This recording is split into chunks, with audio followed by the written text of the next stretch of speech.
إن الحمد لله نحمده ونستعينه ونستغفره ونعوذ بالله من شرور أنفسنا ومن سيئات أعمالنا. من يهديه الله فلا مضل له ومن يضلل فلا هادي له.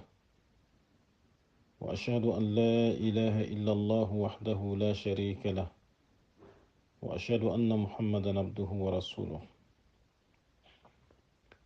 صلى الله عليه وآله وسلم. يا أيها الذين آمنوا اتقوا الله حق تقاته ولا تموتن إلا وأنتم مسلمون. يا أيها الناس اتقوا ربكم الذي خلقكم من نفس واحدة وخلق منها زوجها وبث منهما رجالا كثيرا ونساء واتقوا الله الذي تساءلون به والأرحام إن الله كان عليكم رقيبا. يا أيها الذين آمنوا اتقوا الله وقولوا قولا سديدا يصلح لكم أعمالكم ويغفر لكم ذنوبكم ومن يطع الله ورسوله فقد فاز فوزا عظيما. أما بعد فإن أصدق الكلام كلام الله وخير الحدي حدي محمد صلى الله عليه وسلم وشر الأمور محدثاتها وكل محدثة بدعة وكل بدعة ضلالة وكل دلالة في النار. واخنو عمر مو كبلمو دين النصيحة داغا دون كنو دين النصيحة أدو يفرو ننشو عندك وراء الجمعية الخيرية لدين النصيحة أدا خنونشو يقول دا خنو يقرون دا خنو سرسوغو دنكو دا غبرك انتو كما نقول كلا نتنتي كان دين نجيم بلا دا غيفر درم مغسله ودا غسوخان تسلام أكون خانتان دين أغاني. السلام عليكم ورحمة الله وبركاته.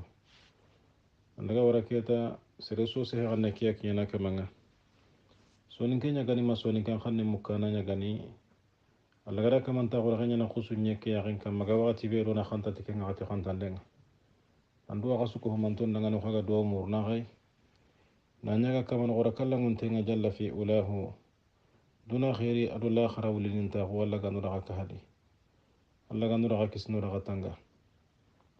alla ganu tanga dunandi no tanga odinandi alla ganto fitna ganta fitna ndana waroi alla ganto jarabe ganta jarabe ndana waroi Allah ganna tunga randoi no warja ga tokki ngado tungum batenga na gare ngarindoi no nya soronchu hola ton tenga bakka gare na nyampo maga na nyampo sarno maga na nyampo sarno charno maga no di sukko hu warja na kala nguntendi titunga ke me kala ka gonda honan ciragonga kengana dangi akhino lengi dan ketare kundu ومثلا كما الوصول العلمية للدعوة السلفية سلفية غندا وسلسلة ساوانتو يغتري سلاما غندا كلي سهانتكي بكلين كما لسل خورو بيجي ما غخير ندن ديكاتي كما نغرا كلا نتنغا كل سل نسي كاندي وما جيرو مثلا ينغا كينيا كما كينغا نيا سبابوا ewa sankuntan killu bane sankuntan killu beno system nu benu iga merene wana saran jamanu do kafirin jamanu nga iga digana nalli awa ikhama islaminu ka islamin ka hunun nogondi odo masala ngan na kun system no kama odo honne masala me dangani laicité kama laicité mbegani almanhaju alla diniyu nanto ko hajunta dinai o hajunta allampiya bire mo be ga gemmoya ke be ga gemmoyon killunga ona kembani dabarno ka hon nogondi o tagada laicité afasar de penne kenya oda kentu sankuntan daga kille oda tunanti kafira hunyane o waken allah hon karanga hila haragana ni digamen nogondi o digamen garni kinye kane gadi insha Allah ta'ala. O gamulla sasana masala ngen joppa medangani lenkidan kettaxe no be nogondi ketari tammundi be ewa aga gemu tenengen kota arajabu sabampanan tammundo segu hijira ujinero komonagati ado sinono tannagati sina afwan nangemu marsen kason tampilendo karago wa masala ngin wa jopana khadangani ewa demokrasi nyakama digampana be go maga demokrasi kama kenya manzilatu demokratiya fil hadarati algharbiyya yankharege bega place bega démocratie maga dans la civilisation occidentale kin khenna dun kono Amérique de Europe i menu gada sigira khorobe igada dorontago be do daraja be do démocratie ngai civilisation nogondi lenki masala ngona jopana meda ngani Kenya kama Allah gano gamde sawabay ewa khirinde kata démocratie nga kenchane nga awurigi kamundi sane sunta kammo kedi akhullengani anga nyon khentengani kin khenna dun kono igatini al-gharb occidentaux nyagon kane nan qoto khirinde kata démocratie nga kenchane nga suglanta hi suntaka Amérique de Europe maga wiya nyago suntaka Amérique de Europe maga hohonti maga khimanta hoy ikunyi menu maga igan khawa na duna kutenchu nene na gagia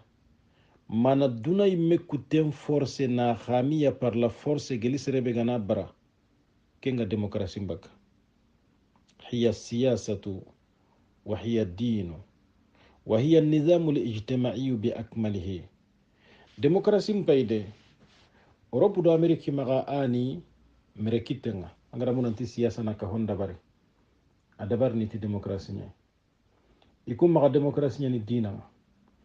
ikum maga organisation sociale kahompo ho anan khawanan dabari demokrasi nya kadirin nogondi fofo ga dabar ni hadamare mbire nya nogondi hiya taqaddumu bihazafirihi demokrasi nya ni kana dege ngai maga nanti hadamare me a évoluer a émanciper a développer ada fofo kita birendi ikum maga ken kitenati demokrasi nya sambolo khore be gi maga bire nogondi imaga igada hoho kita duna di demokrasi ki anda kitandia bal ja'aluha hiya al-mumathilata للحضارة الغربية وتقدمها الصناعي بكل ثقله أي كم بانه هذا أوروبا دا أمريكا مغا ديمقراسي نيانا كين قلنا دونكونو civilisation représentene ado progrès scientifique kikebe ado progrès technologique kikebe gada kita kindi puwa hore ke su imaga démocratie nyiana kenchu représentene duna nogondi alagra tuwa ko be susu ko humanten kiniya igana me gancin dabari na limoto dabari na mobile dabari na avion campindi na telephone bagandi na fofo dabari tuwa ko sugi maga lenkalla gada kiniya imaga démocratie nyiana kesu ko humanten représentene dunadi ولم يكتفوا بوقوعهم تأتى تحسير هذا النظام الذي اللهوه يكون مغدوة سادة تيكون يمباني إيغا انفليانس تيكي سيستم كندو بي إيغا دارغا دو دنغاني كماني إيغا باتا باونو دا كاغا دنغاني جلي حالي نانتي جلي لايسي تنغري أوكسيدانتو ننتي كندو دينا إيدا خورا إيدا هيتي محارا بدا kembere kamani kurumba be gima ga gada saga dina mbattendi sasa kempa demokrasi nyega bata imaga khempe bane de nanti ikumba ne na demokrasi ke batu kamane bal innahum yuhawiluna an yu'ammimuhu ala jami'i sukan al-ard ay inamulla gamene nanti na demokrasi ke na impose nyinyen biranon chu hada mare mesuga birene nyike ya genya kama anga dinan dambe su kamma anga nyasaran dambe sui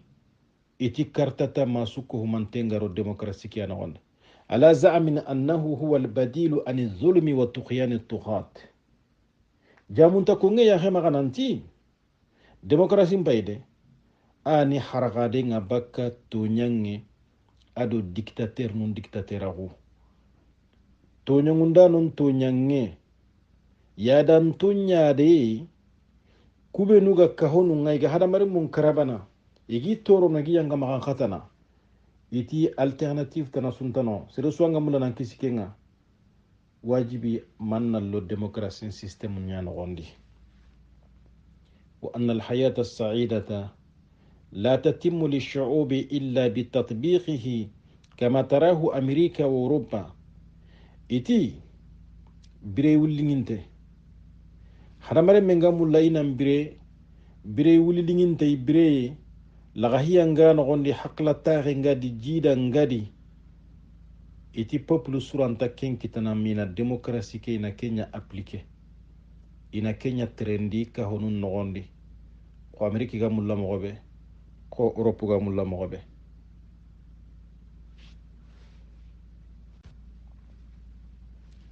bal ken kay mebane hede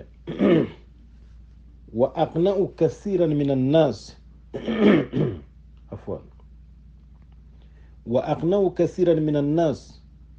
أن من لم يحكم بالديمقراطية فهو ظالم مهما كان حكمه دون أي اعتبار آخر كم بانه إذا سرقي بيا كونفنكي إذا سرقي بيا كارندي قل سرونغ نانتي سرسوغا كيتي دونادي سرسوغا مري دونادي angada jamane mara anga ma marati demokrasi nyaisu to nyungundana nyananga dictateur nyananga kinka man kiti kiganya kitin si hasui aka man mirkitinga nya mirkitindambe sui tanki aka man maru demokrasi nya digehe Amerika do Europe intahetana kamanga imana raditi musula hanga makenge hega alla gada sembe kibira idi iraga kaman kattati na burungumanya iba iraga togo burenya sankhini duna na duna subaranda iba miragwa gilli meketa na ligaro nyimme sita kamanga na khena ya pip miraga suronya muruna jamane ken gondi na kunka manu no gonu londi kata ikudo i menu duru na mei munkara iwa hera ken daba niraga jamane ke bon ni mo koy paske kite bega jamane ki marana demokrasi kite heti haragana nya alla sharia nya gani keme telongon takuga ken jamana di keme horomaga ken jamana di keme haqla taqiga ken jamana di itirina jamana ke ina bonondia parce que beri manda ken jamane madunga demokrasi kitan o mag giroga ko na kadangani gajange be aduna dilenki gara gebe ado bindi gebe yeti iga hinum bamburen ko ini suronga asuko humanten tado ho tanai ina mulla salama ko kibe gomaga ina Kenya bosoy ina demokrasi jaga battande kembere islamin ka honcuna nya keta soro guna sallini salle ken ta hosrono soro guna sumuno sume ken ta hosrono soro guna tele hiju ken ta hosrono bawni hadamare mo na bira beketa sakhiron ta ko binu ga khama katti hadamare system nga kemme sakhiron ta ko ganta khama katti allai adu alla ga da sharia ke bikina khay nan ta ga na biriano hondi dunado la khara khairinda jimun kitene kenyadi honda ngim palle khagari sikka alla dan ken digamedi na alla sharia ke wutu na sagai nambire Bernard de Jacques de François do sharia ke bigari katagay na Kenya trendi ka honun nogondi magari na aka aqidam bonondi magari na jukunum bonondi na hadamare ma hum bonondi na mare bonondi na lisurun sikandi me wuliye kallem palle surun na sage kitene ti demokrasin tohonga ti hora hun tohonga na hoko Allah imeda na hoko Allah farenda na hoko Qur'anada na hoko faren chunnanda na ira qellugun ko dina gumunda sorotananu ni hasa kesu ko humanten kama nantona démocratie mbire nya no gondi sere suga di kebe galinganda anduru ana ko sere ma khawananti bere manda kema gollen na kenya mo wadi démocratie jamano Allah gana dunge insha Allah ta'ala ta ho be no garne kane mo gada ho gebe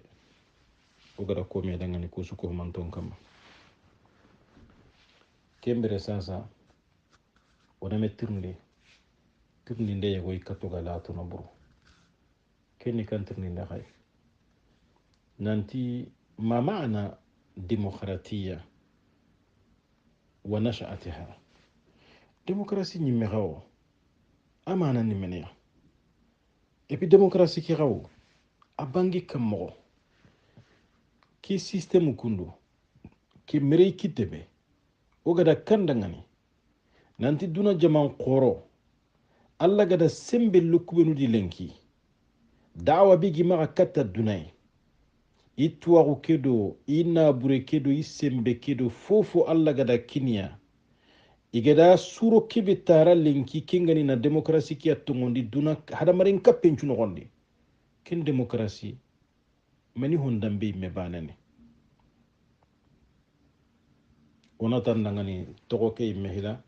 الديمقراطية كلمة يونانية. Le mot démocratie est un mot grec في أصلها. ديغامي كلمة كاليسلي أو غريكين قرن يعني ديمقراطوس كي أليسلي نيكينيا إتا دغان أنتي ديمقراسي عرب ناتي الديمقراطية ومعناه سلطة الشعب ama nan ne nanti ti populum panka jamane le munyi mettore kembre keta lampi diga men takadi de ho tanan takana goni keta wal maqsud biha bi za'mihim hukm ash-sha'b nafsuhu bi nafsihi an tariq ikhtiyar ash-sha'b li hukamihi imuradu ngani hibe ke diga men ko ngandi ijamun ta ko ngeke kenne nanti jamane le munyi me mare mere kibi ganyana jamani nyimmere mu mere begi mekitendi i miaga urndini dukamma ti populu nyimme lungunga populu nyimme sugandenga agati seretana ma sharia tana na kiyan khamiya kempeti wahaywa nanti allati kempeti nanti khayfareti annabi nyimmeti ma seretana ti kencu takkan takadi jamani nyimmere mu kunyimme ana hayni kota kibe ga gemme iyun killunga gelli shari'ai ina kello dukamma siri kibe ga gemmiya kota be igan kawa nanya dudangani maranai ina kenya dudangani maranai igana lehi kota be naka man kata bakano ina kaman kata bakano ina siratana saga battende demokrasi togo ke mimme digame ke manan paikiya kemme garan binnani awa communiste nun kaga nyiken kono le système communiste gani kenya kamananti ka hon nogondi awa pouvoir nga ko bonu kitendi oro jamane le munchu ambana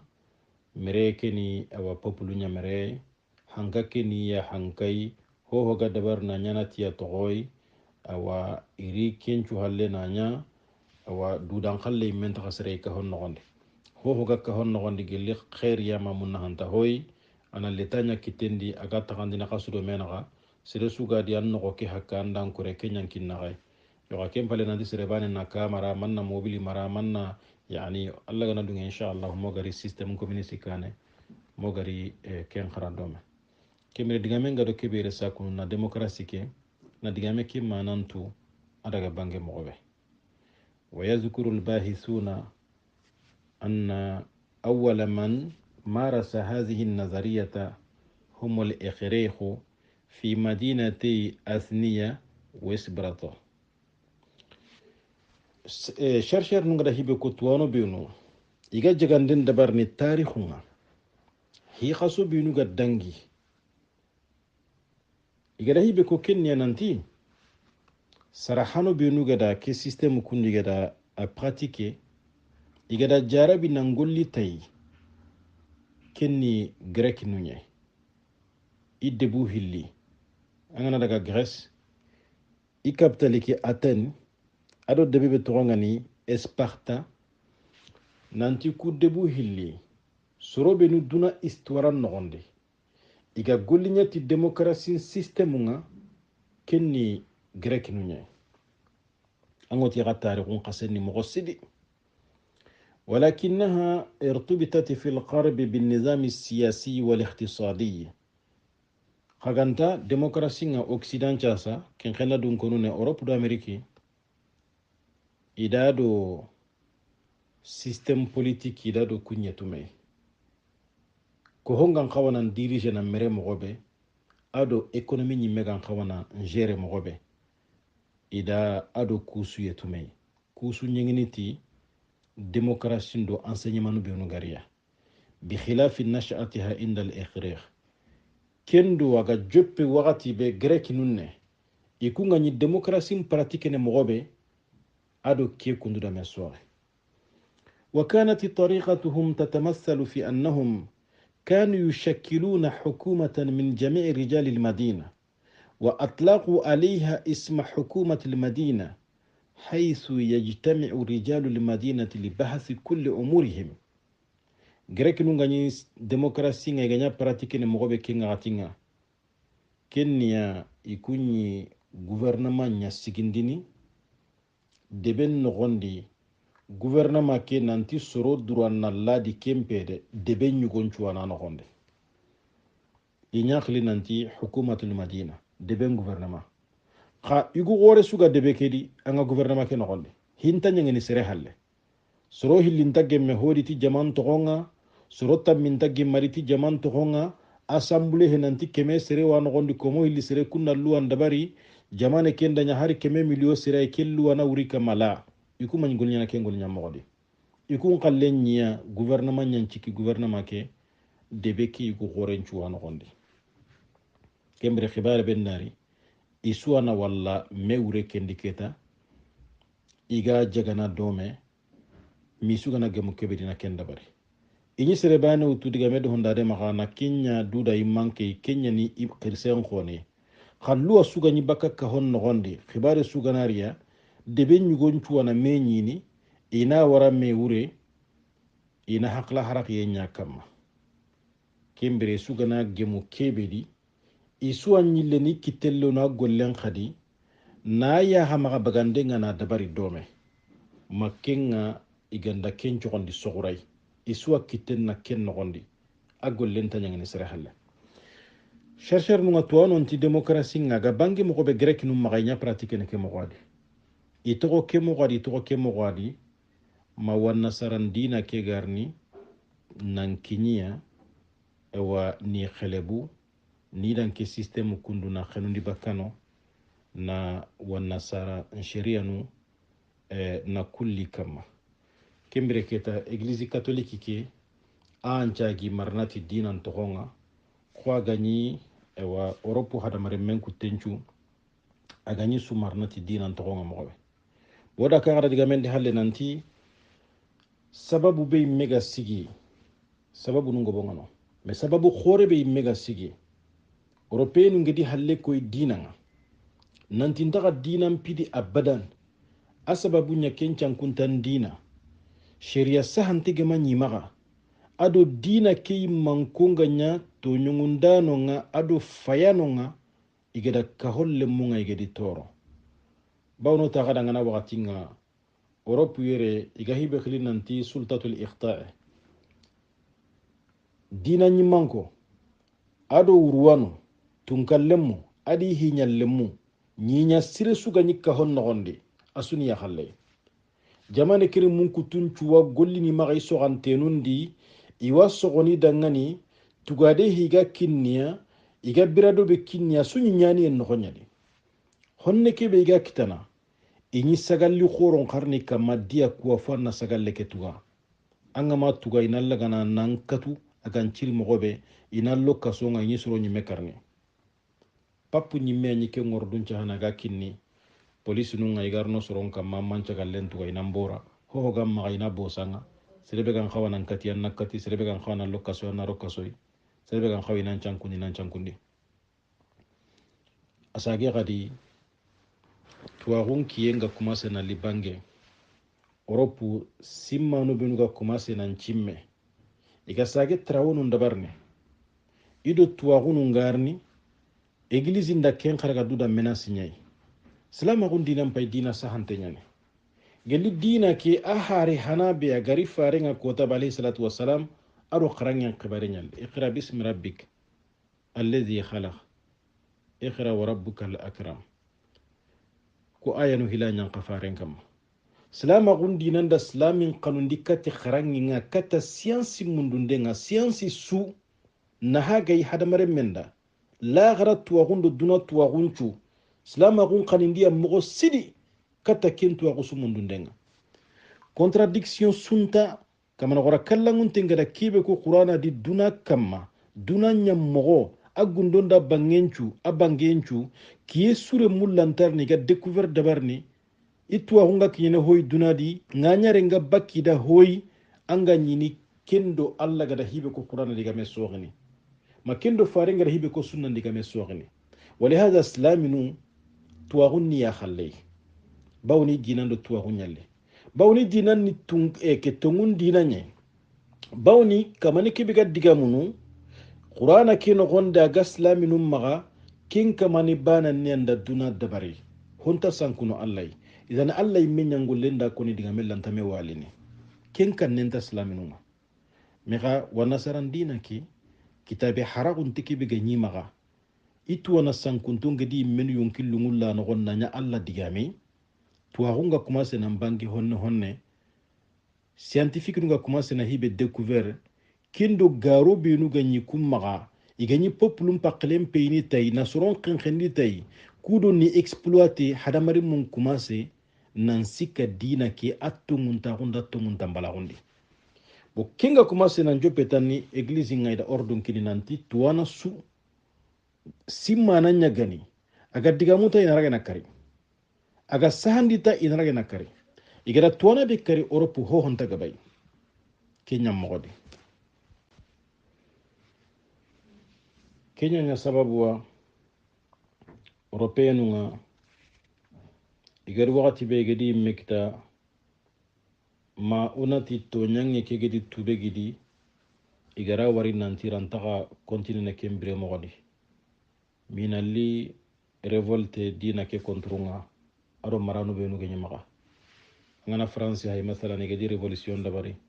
ruwa be ganyi marna ida ruwa ke ngollan kutuba kayya kembre idi halle ko dina nga geli no nyi na dina gumuni liri ka hon nogondi pouvoir be ganyi dina ma ka hon nogondi na bosay ota gada ngani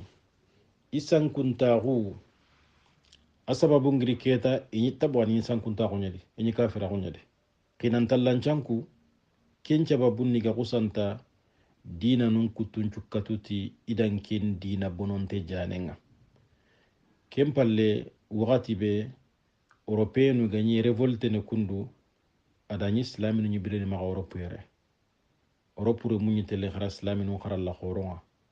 to munna hante suga europe maga leslingir islaminu nyay me imaga dungena lo islam ko ke dina ndi bawni immanko benu ganya mulla ikum paklara honuku ado jamanu kunan to kunya kitundi ima dungi hada manga kopene kati tungu ke dinanga iberti ido dina tanaro yennaga iberti di haqqulun naga na khutol li sondo mun no gondi kata dinan chua kenyan chigi demokrasi ke system kundu kempo be ganyaga sankiya adani soronni hinna awa kemmere kitti khase aga tori kilundi masronga nya tarikhuntu ile tele kenya jabana bagandi nanti keta ikunda systemu kita systemu be araga katani ikahonun dabari araga katani dunan churondi aga heti relation gido alla naga ma relation gido alla nchere naga kembere akuten to ida keta nanti ina togo bane ya kita togo be igaro no systemu ke agi kahonunga agi dabarne bawni kum maga bawni kumma ga igani kebe murno ila kita kengani na mbogu dinan kitandi papunu benu ganyire awa hoho gani église ng représentant iraga serebe khatana ida khata iraga serebe karni ida kaman kari iraga serebe borana ida kaman bora naburu benu ganya magani bosai amma Allah digan khanne mu qur'ana dati wa tilkal ayyamu nudawiluha bayna an-nas yo kunko to ani oku Allah ogi harakunu ni illanku pasorondo mena zalimunu Allah diyogonu adiyogonu balaw ni yogonu jarabi tiyogonu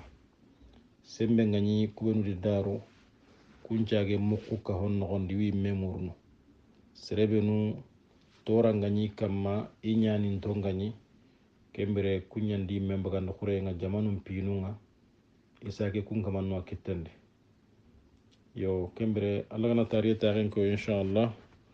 aga nyana tari tammu ado banandi wa jokini do digam banan ne keta honda gempale demokrasi